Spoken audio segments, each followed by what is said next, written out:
I want to talk about the Republican convention and Donald Trump and McKay. I wanted to read you something that you wrote.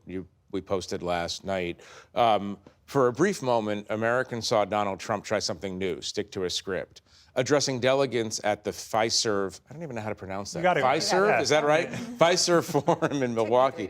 The former president, yeah, it takes a little time, and freshly anointed Republican nominee read slowly and dramatically from a teleprompter as he recounted his near-death experience in Butler, Pennsylvania. But what happened last night that we saw was Trump read for about 15 minutes and then started talking about the amazing amount of blood that can come out of your ear, which is a very interesting subject, but not in the script. And then he sort of went back to Trump. I want to play this one clip from the speech because I think this is emblematic of where Trump is. If we can just play that. They're coming from prisons. They're coming from jails. They're coming from mental institutions and insane asylums. You know, the press is always on me because I say this. Has anyone seen Silence of the Lambs? The late, great Hannibal Lecter. He'd love to have you for dinner. That's insane asylums. They're emptying out their insane asylums. He's talking about immigrants. Obviously, this was not in the script. There was this idea this week that Donald Trump was a changed man because of the assassination. That's not a changed man. That's pre-assassination attempt rally. What's so bizarre about it is that all week leading up to that speech, the message coming out of the Trump campaign again and again in Milwaukee was that you were going to see a new Trump, right? That he wanted to bring the country together. He wanted to lower the temperature. He's rising to the moment. This was Chris LaCivita, campaign manager, kept making this point in every interview that I saw him give. Speaking to delegates, they kind of embraced this narrative that he had been humbled by his near-death experience. We even saw reporting that people said he had had some kind of spiritual renewal. I mean, the idea that he was going to get up on that stage and be fundamentally different than he has been was pretty widespread in Milwaukee, and it lasted about 10 or 15 minutes. I was in the arena while he was speaking, and more interesting than watching him on stage was watching the teleprompter that he was reading from, because right around the 15-minute mark, it just stopped scrolling, and he was off riffing about crazy Nancy Pelosi and Joe Biden, the worst president in history, and deface the nation, all his favorite partisan epithets. He can't help himself. And I think that by the end of that speech, in talking to delegates afterward, they had already kind of abandoned the notion of a new Trump. Trump was back to his old self. I'm just surprised that people thought that somehow he was going to be a new Trump because of the fact that even before we got to the speech, when he posted on Truth Social after the assassination attempt, he was posting about the January 6th case hoax. He was going after prosecutors in the judicial system. That's the old Trump. He still is the same Trump. And also Republicans in the lead up to his speech weren't necessarily changing their tone at the RNC. They were talking about mass deportations. They were lying about non-citizens voting in hordes and going to rig the election. Democrats are going to rig the elections with non-citizens voting days before Trump took the stage. So this was not some changed Republican Party. Although I will just say, I think you're right, but I will say the most interesting thing was seeing some of the RNC speakers try to graft a unifying message on top of what they were already saying. Kimberly Guilfoyle had a couple really weird lines of rhetoric about transcending political hatreds. Kellyanne Conway made this point. You could see them kind of, it was almost like they were speaking in a second language that they weren't quite fluent in, trying to speak the language of unity, and then falling right back into their normal MAGA rhetoric. Go ahead. You know, he's interesting that his campaign this time around is way more, way more professional than they were in 2016. He's got good campaign managers, but they still have the same candidate. Right. And so, you know, you still have to tame the candidate, and worked for about 15 minutes, as you said, and then he went back to remind me of the old Trump. It reminded me of what we used to say when he was in the White House. Was people would say, "Oh, he's going to be presidential now." Remember that the first year,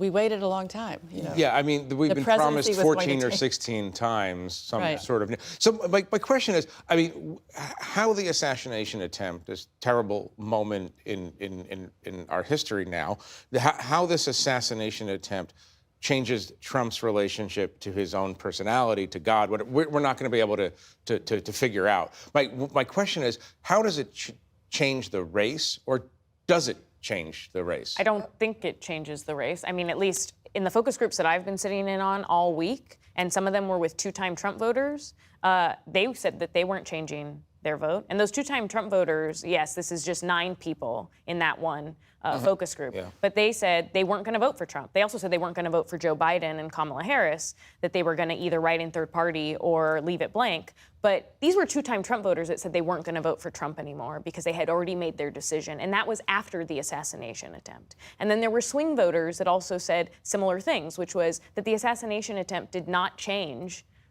what their decision was at all about the race. But Leanne, does it motivate the base to make sure that every last member of the base comes out? I mean, does it?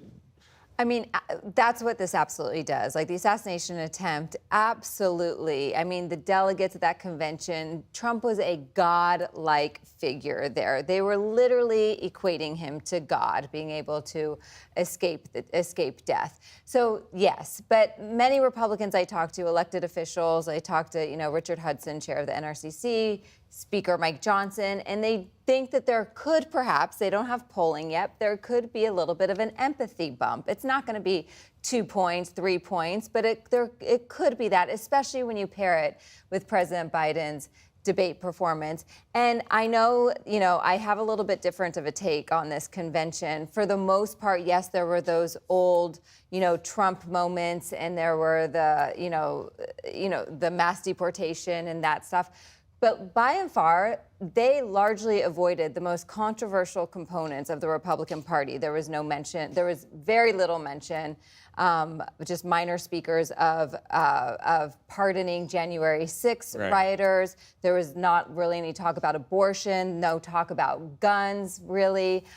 Very little talk about a stolen election in 2020. And so it was a production that tried to appeal to the mainstream using very polling metrics that play within the Republican Party and against someone. But election deniers were everywhere in the convention. Yes, but they were all, fake electors were everywhere. But the people don't see that, like the public. Elizabeth, let me talk about another aspect of the convention, probably the most interesting aspect, the choice of JD Vance. Does that help the ticket? Makes it look younger, more vital. Trump made clear that this is the political future for the Republican Party. He got a good. I mean, I thought his speech was lower key than I expected. It's almost like he didn't want to upstage Trump. I thought a little bit, but he's not really. That's called self-preservation in the context of. And he worked very hard to be the nominee. I mean, but he's not. He was well received. I was interested to see how the Wall Street Journal is going after him now for not really being a true Republican.